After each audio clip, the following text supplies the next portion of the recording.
सारे बाल मेरे हैं, देख लो मेरे ही हैं। और मैं ना हर दिन का लिटरली, ये एक दिन का गुच्छा है, ये सेकंड डे का है, ये थर्ड डे का है, ऐसे करके ना मैं सारा जितना मेरे से पॉसिबल हुआ उतना मैं इकट्ठा की थी। मुझे अभी भी याद है कि मैं कैसे रो रही थी कि मेरे इतने सारे बाल टूट गए और मैं इनको देखती नहीं थी। मैं एक डब्बा रखी थी, उसमें हर दिन का जो बाल, जो जब भी मैं कंघी करती थी, इतने इतने इतना इतना गुच्छा मेरे हाथ में आ जाता था। मैं उसको उठा के लिटरली उस डब्बे में ऐसे गोल बना बना के उस डब्बे में डालते जाती थी। फाइनली मेरा जो हेयर फॉल का जो प्रॉब्लम था, टच वुड बहुत हद तक कम हो गया है। अभी मैं ये नहीं बोल रही हूँ कि मेरा जो हेयर फॉल है वो एकदम से बंद हो गया, नहीं, एंड ये धीरे धीरे बंद होगा। तो आज मेरा जो जर्नी रहा है through out pregnancy post delivery, तो मैं आपके साथ अपना ऑनेस्ट जर्नी शेयर कर रही हूँ, सो दैट अगर आप न्यू मॉमी हो या फिर आप मॉम टू बी हो, तो आप के ऊपर इतना स्ट्रेस ना हो, आप चीज़ों को रिलेट कर पाओ, समझ में आ जाएगा कि ये प्रोसेस कैसे होता है एंड कब जाके हेयर फॉल कम होता है। तो चलो, ये वीडियो सिर्फ और सिर्फ मैं आपके लिए बना रही हूँ। हाय एवरीवन, वेलकम और welcome back to our channel. I hope आप सब लोग बहुत अच्छे होंगे, अपना ख्याल रख रहे होंगे। आज का वीडियो बहुत ज़्यादा इन्फॉर्मेटिव होने वाला है एंड थंबनेल देखकर तो आपको पता चल ही गया होगा। तो जी हाँ, आज मैं आपके साथ बात करने वाली हूँ post pregnancy hair loss, post delivery hair loss, जो हम 90% वेमेन में कॉमन होता है आफ्टर डिलीवरी। तो मैं खुद इस चीज़ से अभी रिकवर कर रही हूँ, तो मैंने सोचा कि क्यों ना अपना एक्सपीरियंस आपके साथ शेयर किया जाए। अगर आप न्यू मॉमी हो या फिर आप मॉम टू बी हो, तो ये वीडियो आपके लिए बहुत ज़्यादा हेल्पफुल होने वाला है। वीडियो को स्टार्ट करते हैं। बिफोर दैट, अगर आप मेरे चैनल पे न्यू हो तो यार प्लीज़ मेरे चैनल को सब्सक्राइब कर देना। Also don't forget to press the bell button so that मैं जब भी वीडियो अपलोड करूँगी you will get the notification. Okay, तो चलो अभी स्टार्ट करते हैं। तो किसी किसी को फर्स्ट ट्राइमेस्टर में बहुत ज़्यादा हेयर फॉल होता है एंड मेरे साथ ऐसा हुआ था। मेरा फर्स्ट ट्राइमेस्टर में बहुत हेयर फॉल होता था, मैं बहुत ज़्यादा वरीड होती थी एंड मैं डॉक्टर के पास भी जाती थी। बट वो टाइम ऐसा होता है जब आपको डॉक्टर कोई भी एक्स्ट्रा मेडिसिन नहीं देती है एक्सेप्ट फॉलिक एसिड, अगर आपका प्रेगनेंसी स्मूथ है तो अगर आप बाल वगैरह के लिए जाती हो कि आपको बहुत ज़्यादा हेयर फॉल हो रहा है, तो ट्रस्ट में कोई भी गायनोकोलॉजिस्ट आपका हेल्प नहीं करेगी, क्योंकि उस टाइम उनका फोकस होता है आपका जो प्रेगनेंसी है उसको कंफर्म करना, बच्चे का प्रोग्रेस कराना एंड ऑल। तो अभी बात कर लेते हैं फर्स्ट ट्राइमेस्टर में जो हेयर फॉल होता है उसको कोई भी नहीं रोक सकता है एंड ट्रस्ट में धीरे धीरे वो अपने आप स्लो डाउन हो जाता है। मेरे साथ ऐसा हुआ था, फर्स्ट ट्राइमेस्टर में मेरे बाल बहुत झड़ना शुरू हो गए थे। उसके बाद आता है सेकंड और थर्ड ट्राइमेस्टर। तो सेकंड और थर्ड ट्राइमेस्टर से हमारा खाना अच्छा होने लगता है। फर्स्ट ट्राइमेस्टर में हमें खाने का भी मन नहीं होता है, बहुत सारे प्रॉब्लम फेस करना होता है। लाइक मुझे बहुत वॉमिटिंग होता था, तो उसके वजह से भी बहुत सारा न्यूट्रिशन डिफिशियंसी हो जाता है बॉडी में। तो ये भी एक बहुत बड़ा रीज़न है। Now coming to second phase, जिसमें हमारा जो बाल है वो काफ़ी ज़्यादा अच्छा दिखने लगता है, होता है सेकेंड और थर्ड ट्राइमेस्टर में। तो ऐसा इसलिए होता है क्योंकि उस टाइम हम बहुत अच्छा खाना खाते हैं, हम अपने आप को पूरा टाइम देते हैं, अपना हेल्थ पे पूरा ध्यान देते हैं। तो आप जितना अच्छा, हमारा हेयर क्या है, हमारा जो हेयर है ये प्रोटीन से बना है, आप सबको पता है। तो उस टाइम हमारा प्रोटीन इंटेक ज़्यादा होता है, इसलिए हमारे बाल जो है वो काफ़ी अच्छे दिखते हैं। यहाँ पे साइड में मैं अपना क्लिप भी डाल दूँगी, यू कैन सी मेरे बाल कितने अच्छे हो गए थे थर्ड ट्राइमेस्टर में, और इनफैक्ट सेकेंड ट्राइमेस्टर से अच्छे होना स्टार्ट हो गए थे। तो मुझे बहुत अच्छा लगता था। नो डाउट, जब आपका बाल अच्छा होता है ना तो आपका मूड भी अच्छा होता है एंड अच्छा फील होता है। बट आफ्टर डिलीवरी अब प्रॉब्लम आना शुरू हो गया। तो आफ्टर डिलीवरी पहले थोड़ा सा हेयर फॉल होने लगा, पहले तो नहीं हो रहा था बट धीरे धीरे सिंस मैं बच्चे को दूध पिलाती थी तो मेरा हेयर फॉल बढ़ने लगा। फिर मैंने सोचा कि मैंने भी अपने तरफ से काफ़ी रिसर्च कर लिया था हेयर फॉल के ऊपर। तो मैं सोची कि अभी कुछ फ़ायदा नहीं है। वैसे भी अगर आप लैक्टेटिंग मॉम हो, अगर आप बच्चे को दूध पिला रही हो, तो आपको अलाउ नहीं होता है आप एक्सटर्नल कोई भी मेडिसिन इनटेक करो एक्सेप्ट कैल्शियम एंड आयरन। तो जो हम प्रेगनेंसी के टाइम खाते थे कैल्शियम और आयरन, तो पोस्ट प्रेगनेंसी बहुत सारी डॉक्टर अपने पेशेंट को रिकमेंड करती है, बहुत सारी न्यू मॉम को रिकमेंड करती है कि आप 6 मंथ तक कैल्शियम और आयरन का जो टैबलेट्स है वो कंटिन्यू रखो। वो इसलिए बोलती है क्योंकि पोस्ट डिलीवरी हमारे बॉडी में बहुत सारे हार्मोनल चेंजेस होते हैं, इसके वजह से हमारा हेयर फॉल बहुत होता है। ऑल ऑफ सडन हमारा लाइफ चेंज हो जाता है, हमारा प्रायोरिटीज बदल जाता है। जहाँ हम पहले अपने आप को फोकस करके अपने आप पे काम करते थे, अपने हेल्थ को ध्यान देते थे, अच्छा खाना पीना खाते थे, फिर हम अपने बच्चे में धीरे धीरे इतना बिजी हो जाते हैं कि हम अपने आप को भूलने लग जाते हैं। तो ये कुछ चीज़ें हैं जो हर न्यू मॉम इस फेज से निकलती हैं। एंड नो डाउट सबने रिसर्च कर रखा होता है, बट जब हम प्रैक्टिकली उस चीज़ को इम्प्लीमेंट करते हैं तब हम भूल जाते हैं। हमें बिल्कुल ही ध्यान नहीं होता है कि अरे मैं अपने आप का कितना केयर कर रही हूँ, बिल्कुल भी नहीं। उस टाइम विटामिन डी का भी डिफिशिएंसी बहुत सारे फीमेल में देखने को मिलता है, इस वजह से भी हेयर फॉल बहुत ज़्यादा होता है। तो मेरे साथ भी कुछ ऐसा ही हुआ। इवन दो मेरी फैमिली थी जो बच्चे को काफ़ी अच्छे से ध्यान रख पा रहे थे सब लोग, बट स्टिल कहीं ना कहीं मेरा जो डाइट था वो मैं फॉलो नहीं कर रही थी।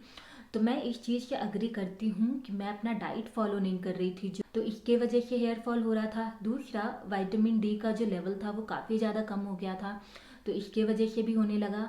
फिर धीरे धीरे करके मैं बहुत सारा चेकअप कराई, बहुत सारा हेल्थ चेकअप, मतलब किस वजह से हो रहा है। क्योंकि एक टाइम आ गया था जब मैं बाल में हाथ डालती थी ना, तो डर लगता था और पूरा ऐसे दोनों हाथ ऐसे गुच्छा आ जाता था, बालों का गुच्छा जो बोलते हैं ना, इतना इतना आ जाता था। अभी भी मैं उन सारे बालों को रखी हूँ।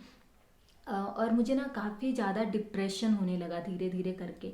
मैं वेट करने लगी कि 1 साल 6 महीने बाद ठीक हो जाएगा, 2 महीने बाद ठीक हो जाएगा, 8 महीने बाद ठीक हो जाएगा। फिर मैं धीरे धीरे अपने बालों का केयर करने लगी। लाइक मैं एक्सटर्नली सप्लीमेंट तो नहीं ले सकती थी क्योंकि वो अलाउ नहीं था मुझे, क्योंकि मैं अपने बच्चे को दूध पिलाती थी, तो इसलिए वो अलाउ नहीं होता है कोई भी मेडिसिन इनटेक करना, सप्लीमेंट इनटेक करना। तो मैं बस कुछ महीने अपना कैल्शियम और आयरन का जो टैबलेट था वो कुछ महीने नहीं, प्रॉपर मैंने 6 मंथ कंटिन्यू किया है। तो वो मैं खाई, उसके बाद भी ठीक नहीं हुआ। फिर मैं बहुत सारा हेल्थ चेकअप कराई, फिर मुझे पता चला कि मेरे अंदर विटामिन डी का जो लेवल है वो भी काफ़ी कम हो गया था। तो इस वजह से मैं वीकली एक विटामिन डी वाला टैबलेट लेने लगी फॉर 2 मंथ्स। एंड उसके बाद फिर मैंने मंथली स्टार्ट किया, एंड टच वुड अभी मेरा जो विटामिन डी का जो लेवल है वो ठीक हो गया। तो मैं नोएडा में भी बहुत सारे डॉक्टर के पास गई, क्योंकि जब भी मैं अपने बालों का गुच्छा देखती थी ना तो मैं डिप्रेस्ड हो जाती थी। एंड आई एम श्योर अगर आप न्यू मॉम हो तो आप भी इस चीज़ों को रिलेट कर पा रही होगी। तो मेरा कहना ये है कि डीमोटिवेट मत हो, क्योंकि अभी मैं अपने बालों को आपको दिखा रही हूँ। तो देखो, मेरे बाल बहुत झड़ गए हैं, बस जो बचे हैं इतू शाही बचे हैं। बट टच वुड अभी मेरा स्काल्प वगैरह ऐसा कुछ नहीं दिख रहा है। एंड मैंने मेरा जो हेयर लॉस हुआ वो अब आना शुरू हो गया है। तो मैं वेट कर रही थी कि जब मेरा प्रॉपर हेयर फॉल जो हेयर ग्रोथ है वो दिख के आएगा, तभी मैं आपके साथ ये वीडियो शेयर करूँगी। तो this is my true journey, ये मेरा खुद का जर्नी है और बिल्कुल ही इसमें कुछ भी दिखावा नहीं है। तो ये देखो, आपको कोई कोई बाल छोटा दिख रहा होगा, कोई बड़ा दिख रहा होगा। तो ये जो बेबी हेयर हैं जो बड़े हो रहे हैं वो है। तो अभी मेरा वापस से टचवुड जो जो मेरा हेयर लॉस हुआ था वो आना शुरू हो गया है। तो मोरल ऑफ द स्टोरी ये है कि बिल्कुल भी टेंशन नहीं लेना है। एक चीज़ और आप मान लो, आप जितना ज़्यादा स्ट्रेस लोगी उतना ज़्यादा और हेयर फॉल होता है। This is actually true. मैं हेयर फॉल का जो इशू है ना, मैं बहुत टाइम से फेस करते आ रही हूँ, तो मुझे पता है। मैं इतने सारे डॉक्टर्स के पास गई हूँ ना, स्पेशली हेयर फॉल का इशू को लेकर। तो अभी मुझे इन सब चीज़ों पे मैं इतना ज़्यादा रिसर्च कर रही हूँ कि मुझे पता है कि किस वजह से हो रहा है, किस वजह से नहीं हो रहा है। तो पहले मैं खुद ही से आइडेंटिफाई करती हूँ कि क्या प्रॉब्लम है, एंड खुद से उसको सॉल्व करने का कोशिश करती हूँ। दूसरा रीज़न तो दूसरा रीज़न मैं आपको बताना चाहती हूँ कि अभी सर्दियों के टाइम में वैसे भी बहुत सारा डैंड्रफ होता है एंड डैंड्रफ का प्रॉब्लम हर किसी को होता है। अगर तो एक चीज़ ध्यान रखना है कि टाइम टू टाइम अच्छे शैम्पू का यूज करो, एंटी डैंड्रफ शैम्पू। मैं एक शैम्पू का रिव्यू की थी, आप चाहो तो वो शैम्पू यूज करना, क्योंकि ट्रस्ट मी मैं हर साल ये शैम्पू खरीदती हूँ एंड अभी ना जाने कितने सालों से मैं इस शैम्पू को यूज़ कर रही हूँ, तो मुझे तो इसका रिजल्ट बहुत अच्छा लगा। Now coming to the next point, तो अगर आप लैक्टेटिंग मॉम हो तो रुको, थोड़ा सा इंतज़ार करो, क्योंकि यहाँ पे वेट करना ही इम्पॉर्टेंट है। आई नो इतना सारा बाल का गुच्छा देख के कोई भी डिप्रेशन में चला जाएगा, एंड ये मेरे खुद के बाल हैं और ये इतने सारे मेरे हेयर फॉल हुए हैं, इससे कई गुना ज़्यादा हुआ है। ये तो कुछ कुछ दिन का मैं ऐसे रखी थी जस्ट टू मेजर कि किस मंथ में मेरा कितना हेयर फॉल हो रहा है। तो आप देख सकती हो कितना सारा गुच्छा यहाँ पे है।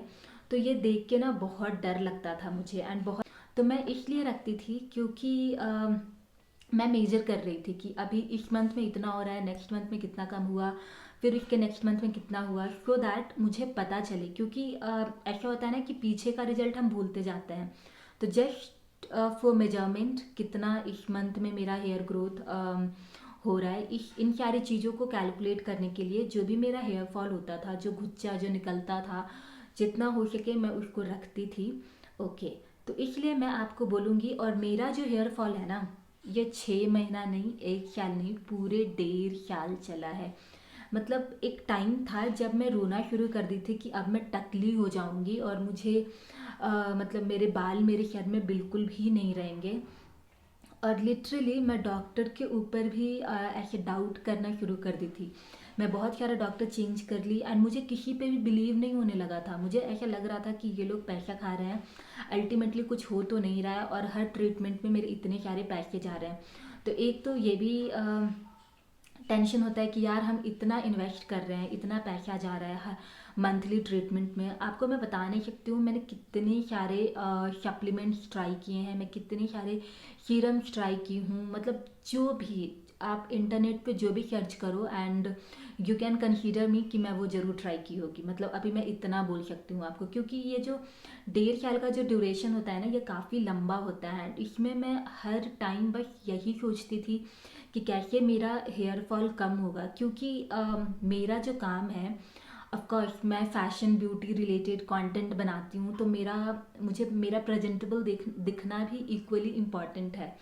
और अगर नहीं भी होता तो भी, मतलब बाल ऐसा चीज़ है ना जो हर लड़की को अच्छा फील कराता। अगर बाल अच्छा है तो हमारा मूड अच्छा रहता है, अगर हमारा बाल ख़राब होता है तो हमारा मूड भी ख़राब हो जाता है।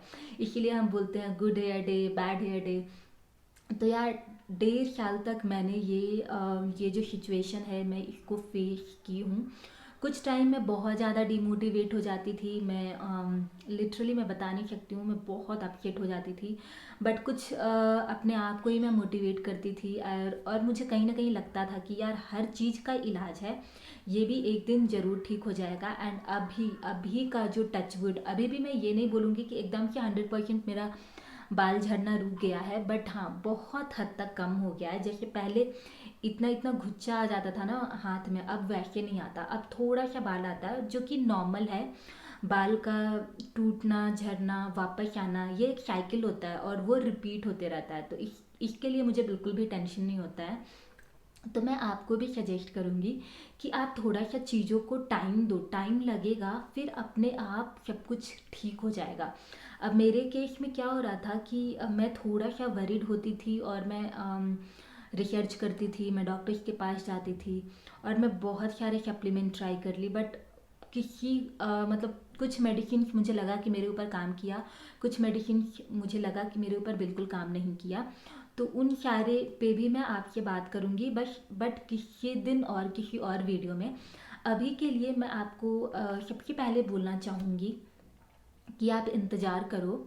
अगर आप लैक्टेटिंग मॉम हो तो ट्रस्ट मी, जब आपका बच्चा दूध आपका पीना छोड़ देगा तो धीरे धीरे आपका हेयर फॉल बंद हो जाएगा।